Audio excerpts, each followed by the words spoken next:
بسم اللہ الرحمن الرحیم. میں ہوں عنایت اللہ کاشف ایڈوکیٹ اور آپ دیکھ رہے ہیں لیگل انفارمیشن. میرے EOBI کے بزرگوں کو بہت بہت مبارکباد.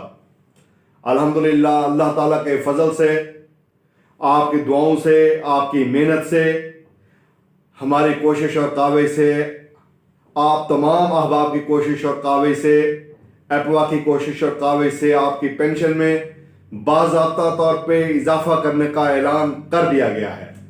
کتنا اضافہ ہوا ہے، اس کی پوری تفصیل، کہاں اعلان کیا گیا ہے، اس کی پوری تفصیل، لیکن اس شرط کے ساتھ کہ آج آپ میری ویڈیو پوری دیکھیں گے. اور انشاءاللہ تبارک و تعالی ہم نے جو کوشش کی تھی، میں نے آپ کو 10-12 روز پہلے بتایا تھا کہ آپ کے پینشن میں اضافہ ہونے جا رہا ہے. مجھے یہ خبر مل چکی تھی، میں نے آپ کو آگاہی دے دی تھی، لیکن بہت سارے لوگوں نے میری مخالفت کی باہر اور ویڈیو بنا کر کہ جناب وہ پتہ نہیں ہوتا ہے نہیں ہوتا، کچی خبر ہم نہیں دیتے، پکی خبر دیتے ہیں.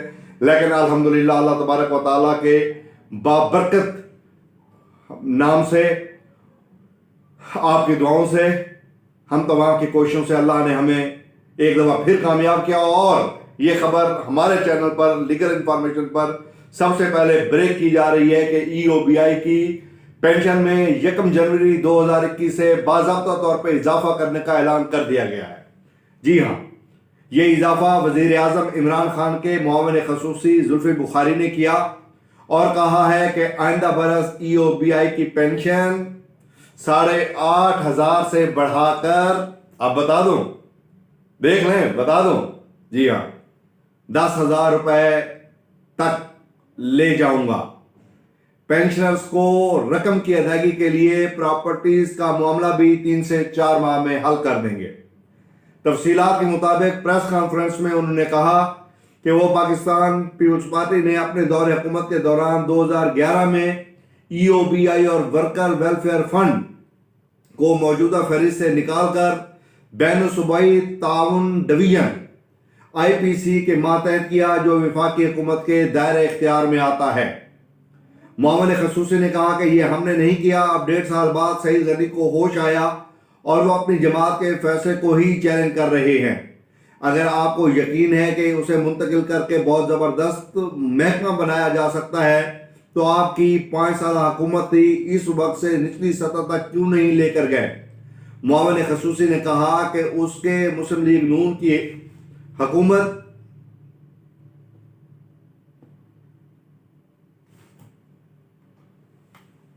یہ معذرت چاہتا ہوں، یہ تھوڑا سا ٹیکنیکل ایشو بعض اوقات آ جاتا ہے.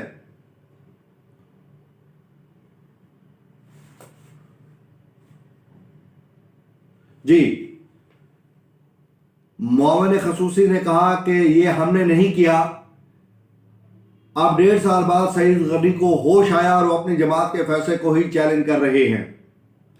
اگر آپ کو یقین ہے کہ اسے منتقل کر کے بہت زبردست محکمہ بنایا جا سکتا ہے تو آپ کی 5 سال حکومت تھی، اس وقت اسے نچلی سطح تک کیوں نہیں لے کر گئے؟ معاون خصوصی نے کہا کہ اس کے مسلم لیگ نون کی حکومت آئی، اس وقت یہ مدعا کیوں نہیں اٹھایا گیا؟ بلکہ 2011 میں جب IPC کے ماتحت کیا، اس وقت پنجاب میں مسلم لیگ نون کی حکومت تھی، جنہوں نے اس فیصلے کے خلاف 2012 میں سپریم کورٹ میں کیس کیا. انہوں نے کہا کہ اگر سعید غنی کو اتنی تشویش ہے تو وہ مسلم لیگ نون کے کیس میں شامل ہو جائے، جو انہوں نے پیپل پارٹی کی جانب سے نچلی سطح پر منتقلی کرنے کی بجائے IPC کے ماتحت کرنے پر کیا تھا. زلفی بخاری نے کہا کہ 5 سال ان کی حکومت تھی، 5 سال مسلم لیگ نون کی رہی، لیکن کیوں منتقلی کی بات نہیں ہوئی؟ اور یہ کہتے ہیں کہ اجلاس کے نکات تبدیل ہوئے ہیں، جبکہ اس میں لکھا ہوا تھا کہ ان میں کوئی تبدیلی نہیں ہو سکتی. انہوں نے کہا کہ یہ معاملہ سینٹ میں جا چکا ہے، اس لیے اگر پیپل پارٹی کو اس میں تبدیلی کرنے ہے تو پارلیمان کے مشترکہ اجلاس بلائیں. معاون خصوصی نے کہا یہ بات کرتے ہیں کہ سندھ بورڈ آف ریونیو نے بہت زیادہ ٹیکس اکٹھا کیا ہے تو یہ بہت اچھی بات ہے، لیکن یہ بھی دیکھنا ہے کہ رقوم سے فرق نہیں پڑتا. اصل بات یہ ہے کہ کتنی صنعتوں سے محصول اکٹھا کیا گیا. اور انہوں نے کہا کہ 2021 میں 10,000 روپے تک یہ پینشن میں جو ہے لے کر جا رہا ہوں. تو یہ تھی وہ رپورٹ جو ہم نے آپ کو کچھ دن پہلے دی تھی. زلفی بخاری صاحب نے آج